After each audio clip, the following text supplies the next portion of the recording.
Olá, o seu programa de cidadania já está no ar. Fala, Defensor. E o programa de hoje abre espaço para falar sobre a política de drogas. Veja quem são os nossos convidados. A defensora pública Ana Flávia Schumacher Veríssimo Lopes, o pesquisador da Fundação Oswaldo Cruz, Francisco Inácio Bastos, ele que é coordenador da pesquisa Perfil dos Usuários de Crack ou Similares no Brasil. E também participa do programa a pesquisadora Ana Paula Pellegrino, do Instituto Igarapé. Lembrando que este é o primeiro de uma série de 2 programas sobre o tema. Toda vez que a gente fala sobre um debate sobre drogas, normalmente as opiniões acabam se polarizando, o clima fica meio quente, né? Os ânimos se acirram. Quer dizer, por quê? Qual é a grande celeuma em torno da questão das drogas? A política para drogas no Brasil, ela é uma boa política ou é uma droga? Doutora Ana Flávia. Eu acredito que ela seja uma droga, não seria uma boa política. Por quê?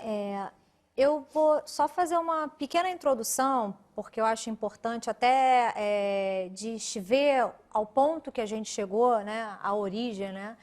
Porque eu acredito que o Brasil ele sempre gosta de importar políticas, sejam elas políticas ruins, sejam elas políticas boas, na maioria das vezes importa políticas não tão boas. Sim, importar modelos prontos. Sim, modelos prontos. E o Brasil importou a guerra às drogas americana, criada por Nixon no início da década de 70, com Bush no poder na década de 90, se não me falha a memória, a população carcerária americana aumentou vertiginosamente e isso está acontecendo no Brasil. A política de drogas, ela criminaliza o usuário, tendo em vista que até hoje o usuário pequeno, o usuário que a gente costuma falar na defensoria, que seria o usuário pobre, afrodescendente e morador de favela, e isso acaba que está fazendo um crescimento exponencial na população carcerária brasileira. Então, a política de drogas é uma droga, porque ela equiparou o usuário ao traficante. E, obviamente, ainda é uma política seletista, porque quando ela entra nesse trinômio pobre, afrodescendente e favelado, todo usuário é tratado como traficante. Se entra-se num nicho de zona sul... Na verdade, esse tratamento vem desde o Brasil Império, né? Quer dizer, que é uma política pouco, assim, racista, sectária. Mas né? a política racista sectária, mesmo vindo do Império, a população carcerária, essa maior repressão às drogas, obviamente tem a época da antiga lei, né, 6368, que é anterior a essa nossa lei que está em vigor, a repressão aumentou agora, de 10 anos para cá. Isso a gente vê até na quantidade de processos que a Defensoria Pública, que atua em 80%... Que era isso que eu ia comentar, né? Que a Defensoria bem aponta, né? Porque a Defensoria Pública ela atua atualmente em praticamente 80% dos processos criminais no estado do Rio de Janeiro. E o crescimento da quantidade de processos referente a tráfico de drogas que a Defensoria Pública está lidando nos últimos anos, ele cresceu vertiginosamente. Eu queria passar, quer dizer, 2 pessoas aqui, a doutora Ana Flávia, que é da Defensoria, né? E aí 2 pessoas que trabalham assim com pesquisa, com essa área mais específica. Então eu queria saber primeiro o que é o Instituto Igarapé, né? Que representado aqui pela Ana Paula. O Instituto Igarapé é um instituto de pesquisa e também a gente chama, não temos uma tradução ainda muito boa para isso, mas a gente chama de Think and Do Tank. Então, a gente tanto faz pesquisa quanto tenta gerar impacto a partir da pesquisa que é feita lá na nossa casa. Mas ele é um instituto que ele tem relacionamento com vários financiadores privados e a gente tem alguns relacionamentos com financiadores governos exteriores, mas não daqui do Brasil para manter exatamente a nossa independência. A visão do Instituto Igarapé é que a gente entra numa interseção entre 2 agendas, que é o desenvolvimento social, né, e a segurança. Então, exatamente na interseção desses 2 setores, dentro do nosso diagnóstico está essa política de drogas. O que existe hoje no Brasil, você perguntou antes para a Ana Flávia, qual é a nossa política de drogas hoje? Ela é uma droga? Ela é uma droga, mas muito mais porque ela mira um objetivo que é proteção social, ela tenta desestimular o uso de drogas a partir do direito penal, mas ela erra exatamente pelo instrumento que ela utiliza. Então, a gente vê hoje em dia, você levanta essa questão, quando se fala de política de drogas, geralmente dá briga, dá discussão, dá divórcio, é porque as pessoas não conseguem, muitas vezes, dissociar essa ideia de que é preciso reformar a política de drogas, é preciso mudar, regular, fazer uma regulamentação responsável de um mercado, descriminalizar o uso. Isso não quer dizer que a gente está incentivando o uso. Então, você tem que descolar o que é a reforma na política de drogas, a defesa, né, de uma regulamentação responsável e de um tratar com seriedade do tema, do que é esse incentivo ao uso. Não é isso. Pelo contrário, a gente também, nessa visão de que você, hoje em dia, tem uma política de repressão e que essa política gera mais danos do que ela evita, é exatamente ir daquele objetivo original, que era de proteção social. Então... Só voltando, então, em relação ao Instituto, quer dizer, é muito mais o setor de pesquisa, quer dizer, não tem um tratamento próprio com o usuário? Não, a gente é pesquisa não faz realmente em a gente relação... faz pesquisa. A gente tem iniciativas nessa área de política de drogas, tem iniciativas em cooperação internacional e segurança cidadã. A gente trabalha com redes de contatos de pessoas, pesquisadores ou formadores de opinião e tomadores de decisão. E a gente trabalha muito com impacto em legislação, em políticas públicas e em desenhos de políticas públicas, enfim, tenta influenciar. Uma visão macro, digamos Isso, assim. Isso. E aí, falando em pesquisadores, né, também, o Dr. Francisco Inácio aqui, que ele é pesquisador da Fiocruz e tem uma pesquisa, aí no caso específica, em relação a usuários de crack, né? Isso. Similares, no caso, o que seriam os similares? Olha, na verdade, a gente criou essa denominação porque o mercado brasileiro, em grande parte, até pela própria política de drogas, ele acabou se transformando muito profundamente nos últimos anos. Então, houve uma emergência muito forte das cocaínas fumáveis, quer dizer, que você pode consumir fumando, né? E isso tinha acontecido nos Estados Unidos na década de 80, mas no Brasil tinha um caráter mais regional. Era coisa da periferia de São Paulo, Isso, né? exatamente. E aí, de repente, se espalhou. Exatamente. Há várias explicações, né? São um pouco longas, mas assim, há várias explicações. Mas o fato é que... Resume. Olha, basicamente, eu te diria o seguinte, se você tem um mercado ilícito sob forte pressão para realizar lucros e se defender, vamos dizer assim, das incursões, sejam de outros grupos, seja da polícia, seja das milícias, você tem a tendência a formar mercados mais segmentados. E o crack é exatamente um mercado absolutamente segmentado, porque você, ao contrário da cocaína pó, que as pessoas normalmente cheiram ou eventualmente injetam, o crack, ele pode ser feito domesticamente, de feitura muito fácil,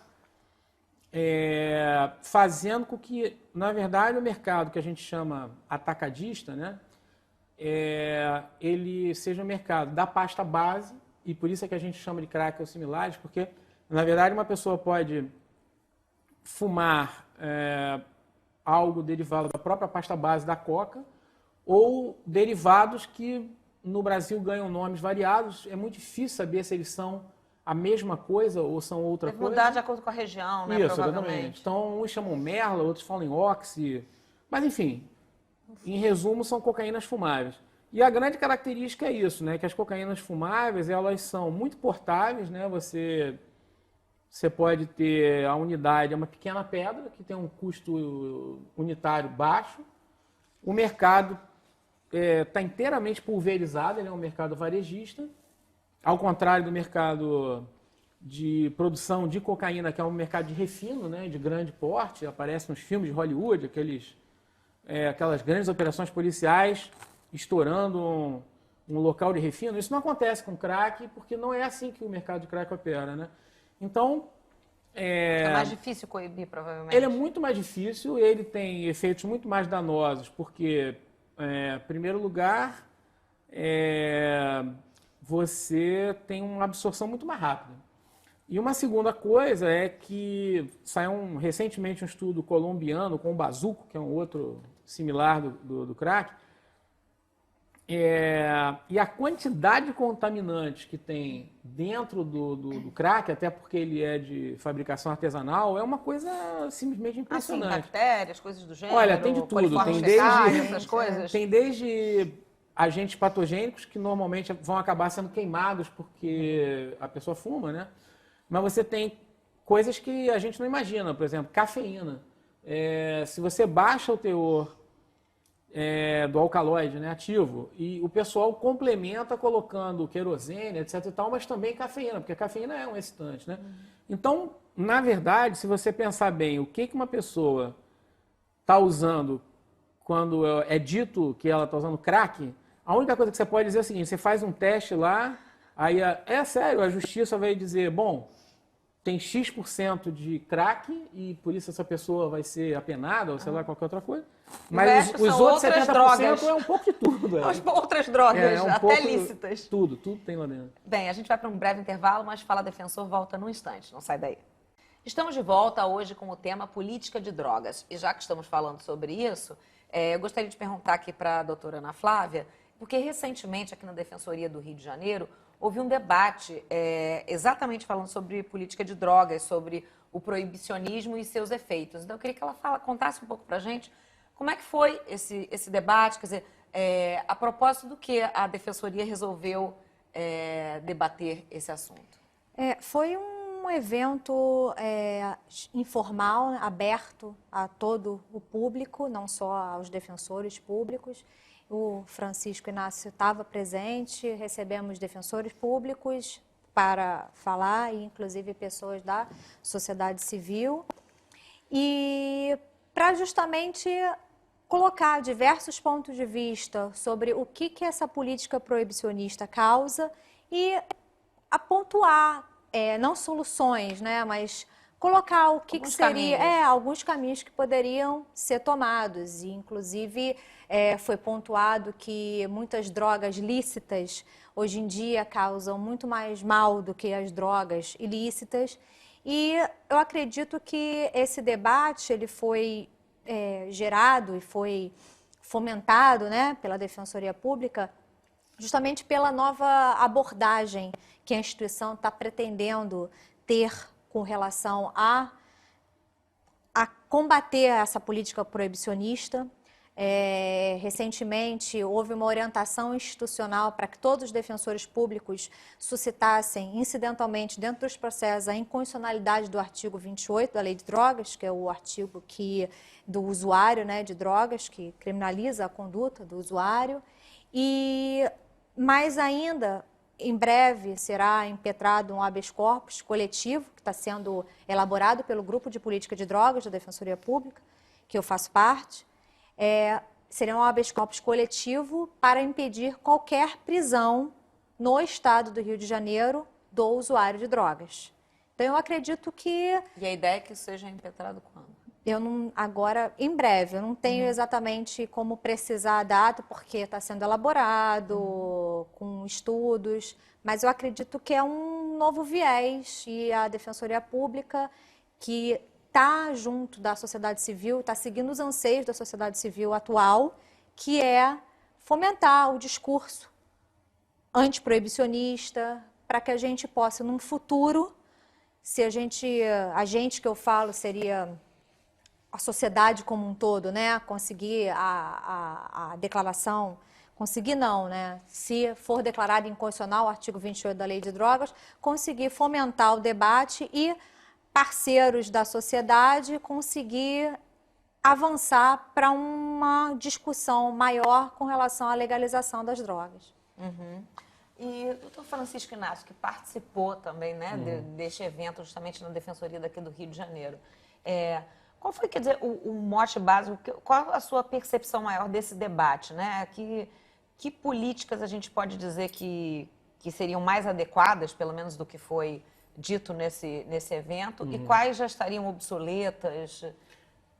Olha só, eu vejo uma tendência mundial que eu pessoalmente vejo como irreversível a mudança. Porque, primeiro, você teve uma reforma inicialmente localizada, né, que foi em alguns países europeus.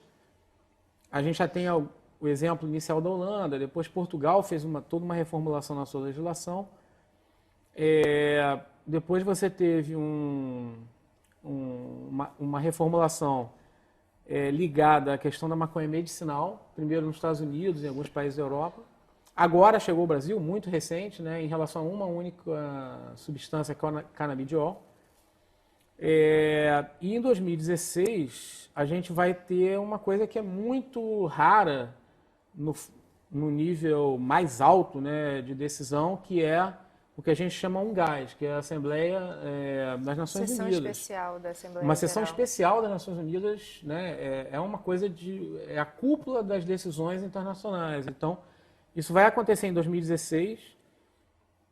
E eu acho, então, que essa mudança ela está em curso, né? Os estados americanos também estão... Porque as legislações lá são estaduais, basicamente. Sim, são diferenciadas, né, de cada estado. Você está em mudanças sucessivas.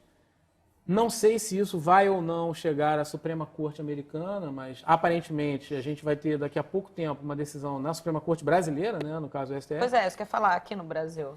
Eu não sei, bom, enfim, eu não sei o que o STF vai decidir. Eu só li uma única posição, que foi do ministro Barroso. Eu acompanho de longe, né? Eu sou médico de formação, as sutilezas jurídicas eu não conheço, mas uma coisa que, assim, tem uma interface extremamente forte com saúde é que essa priorização do tratamento, seja utilizando produtos como, no caso da maconha medicinal, seja a própria legitimidade do tratamento, ela cada vez mais é colocada pela sociedade, né? Porque se você tem uma pessoa, inclusive eu atendo usuários em caráter voluntário, se você está atendendo essa pessoa e essa pessoa é apenada, né? Ela é detida, depois presa, etc. e tal, você perde completamente a continuidade do tratamento, né? Então, isso tem Sim, um só impacto, piora o quadro, né? o impacto disso negativo no meu trabalho cotidiano é uma Imagino coisa... que ainda vai ter um efeito psicológico pior, que vai fazer com que a pessoa volte ao uso. Quer dizer, porque tudo quando andar para ela- trás, né, nesse sentido. Quando ela procura, ela sempre tem uma esperança, né, de uma ajuda, né? E aí você oferece exatamente o oposto a ela, que é impedir que ela receba ajuda. É muito frustrante para qualquer um de nós, né, que esteja numa situação... você imagina qualquer tipo de doença crônica. Eu vejo a adicção grave, né, a dependência, como uma coisa que a gente devia lidar como quaisquer outras doenças crônicas. Por exemplo, por que não pensar nesse modelo para o açúcar, por exemplo, em relação à obesidade mórbida, diabetes e tal? Então, Aliás, dizem, desculpa, que são os brancos que matam, né? Os pós-brancos que matam, né? o açúcar é extremamente... cocaína, sal E e açúcar, né? Farinha. Açúcar é extremamente... Não, e a gente tem uma sensação, acho que qualquer um de nós que já passou por isso, sabe do alívio que é, por exemplo, comer um chocolate, né? Não só para, né, açúcar, aumentar a serotonina. Então, quer dizer, existe uma sensação de bem-estar, mas essa sensação de bem-estar, ela pode evoluir num caminho ruim e gerar quadros, né, de obesidade, diabetes e tal. E, no entanto, se você tratasse as pessoas que têm essa situação com a mesma intolerância, com a mesma indisponibilidade do profissional, que você faz isso na área de drogas hoje consideradas ilícitas, seria um desastre absoluto, né? E Ana Paula, você também participou desse encontro ou não? Eu estava na plateia. Na plateia? Ou seja, de observadora privilegiada. Eu peguei todas Então, as opiniões que estavam rolando na ótimo, sala. então vai poder fazer um balanço aqui pra gente. Não, o que ficou, eu acho, desse debate que foi muito legal da Defensoria ter aberto esse espaço é que já tem muita gente, tanto dentro da Defensoria quanto além, né, na sociedade civil, sejam os médicos, que foram o professor Inácio Bastos e o outro foi o professor João Menezes, João né? Menezes. E quanto, enfim, da área mais de ciências sociais e humanas, que foi a Ilona Zabo, que também é do Igarapé, e o jornalista Denis Bugerman, que escreveu o livro O Fim da Guerra, fica um balanço geral de que não só esse modelo não funciona, como já tem gente pensando alternativas, que nem já foi citado aqui. Você vai olhar as experiências da Suíça, de Portugal, você falou muito lá na defensoria do exemplo da Alemanha, né, quando estava fazendo o doutorado sanduíche, de que já tinham outros tipos de tratamento, gente experimentando responsavelmente com tratamentos e abordagens aos usuários. O que a gente vê hoje? É exatamente isso que o professor falou agora. Você não oferece para o usuário a mão da saúde. A gente tem que partir de um entendimento, e daí é uma reflexão muito, muito sincera que, enfim, se faz dentro da sociedade civil. Tem gente que usa droga e nunca vai deixar de usar. As drogas acompanham a humanidade desde que a humanidade é a humanidade. E aí talvez tenha uma grande diferença, quer dizer, droga lícita e droga ilícita, né? Porque o álcool, por exemplo, é socialmente aceito. O cigarro cada vez menos, mas ainda quer dizer, é lícito, exatamente. pelo menos, entendeu? E a gente tem o açúcar, a gente tem relacionamentos com substâncias que alteram o nosso estado de felicidade, como o chocolate. Puxa, eu nunca tinha feito essa abordagem que eu sou adicta. Eu sou adicta de chocolate e café. Pois é. São as minhas duas adicções. Mas o que acontece? A gente tem esse relacionamento, só que a gente só problematiza alguns e a gente penaliza alguns com algumas substâncias. E dentro dessas próprias substâncias, nem todo mundo que faz uso de drogas hoje ilícitas desenvolve um relacionamento problemático com elas, desenvolve essa adicção. Eu só queria fazer uma observação, quer dizer, na verdade a gente está falando aqui brincando, o problema é que, por exemplo, o açúcar, a pessoa pode ter problema de obesidade mórbida e tal, mas talvez não cause danos à sociedade, entre aspas, né? Como, por exemplo, que as pessoas falam, assalto para conseguir a droga, quer dizer, uma problemática maior, digamos, né? Não sei se... Mas isso é um ponto, na verdade, em aberto. A gente não sabe. Você tem estudos, na verdade, que provam que a violência que envolve o mundo das drogas, ela advém muito mais do fato dela ser ilegal e, portanto, você empurrar esse usuário, que é dependente econômico do tráfico, para o mundo do mercado ilegal, do que do uso de drogas em si. Mas tudo isso a gente continua falando no próximo Fala Defensor, porque o de hoje vai ficando por aqui. Eu agradeço a participação dos nossos convidados, a defensora pública Ana Flávia Schumacher Veríssimo Lopes, o pesquisador da Fundação Oswaldo Cruz, Francisco Inácio Bastos, e agradeço também a participação da pesquisadora Ana Paula Pellegrino, do Instituto Igarapé. E você, se quiser entrar em contato com a gente, o nosso e-mail é faladefensor@dpge.rj.gov.br. Conheça também o site da Defensoria Pública do Estado do Rio de Janeiro. É o www.portaldpge.rj.gov.br. E na próxima semana, então, você assiste a segunda e última parte desta série especial sobre política de drogas. Até lá!